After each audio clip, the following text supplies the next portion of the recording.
இன்றே டவுன்லோட் செய்து உங்கள் ஃபேவரட் ஷோக்களை என்ஜாய் பண்ணுங்க. சித்தி கார் சத்தம் மாதிரி இருக்கு. ஐயோ, அண்ணாமலையா? ஐயோ, நான் வந்தது அண்ணாமலைக்கு தெரியாது. கோவிலுக்கு போறேன்னு பொய் சொல்லிட்டு வந்துட்டேன். நான் போய் அங்க ஒளிஞ்சுக்கிறேன். யாரும் என்னை காட்டி கொடுத்துறாதீங்க. நான் அங்க இருக்கேன்னு சொல்லாதீங்க. சரி போங்க.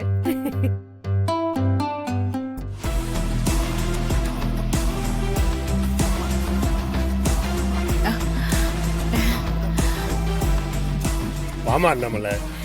வாங்க அண்ணி. வாங்க சித்தி. ஒன்னும் இல்லைண்ணே, சும்மா தான் வந்தேன்.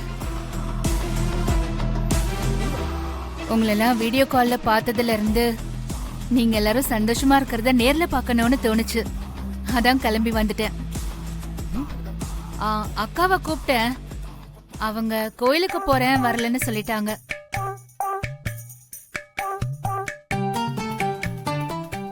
என்ன இவன் நம்ம சொன்ன டைலாக்கே சொல்லிக்கிட்டு இருக்கான். அக்கா, எதுக்கு மறைஞ்சிட்டு இருக்கீங்க? வெளியே வாங்கக்கா. சித்தி, அம்மா இங்கதான் இருக்காங்கன்னு எப்படி கண்டுபிடிச்சீங்க? அவங்க 1000 பேருக்கு நடுவுல நின்னாலும் என்னால கரெக்டா சொல்ல முடியும். என்னக்கா, கோயில்ல தரிசனம் எல்லாம் நல்லா இருந்துச்சா? நான் நினைக்கிறதுதான் நீயும் நினைப்பேங்கிறத மறந்துட்டேன் அண்ணாமலை. அடாடாடாடாடாடா, அக்கா தங்கச்சின்னா இப்படி இல்ல இருக்கணும். என் கண்ணே பட்டுடும் போல இருக்கு. அப்போ நீங்களும் இங்க வரதுக்கு தான் போய் சொன்னீங்களா? அருவி, 2 நாள்ல மருமகள்களை மிஸ் பண்றேன்னு சொன்னீங்களே, அப்பவே யோசிச்சிருக்கணும்.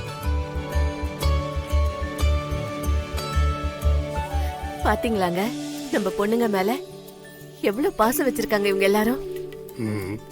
இதை விட ஒரு நல்ல குடும்பம் நம்ம பொண்ணுங்களுக்கு கிடைக்காதுங்க. இப்பதாங்க என் மனசுக்கு ரொம்ப நிம்மதியா இருக்கு.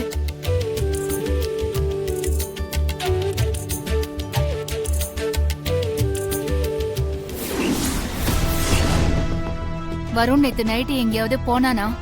ஏன் அத்தை திடீர்னு இப்படி கேக்குறாங்க? ஏதாவது டவுட் வந்துருச்சா? சொல்லுமா, வருண் நைட் எங்க இருந்தா? நம்ம வீட்ல ஏன் கூட தான் அத்தை இருந்தாரு. தலை வலிக்குதுன்னு தைலம் தேய்ச்சி விட சொன்னாரு. நானும் தேய்ச்சி விட்டேன் அத்தை.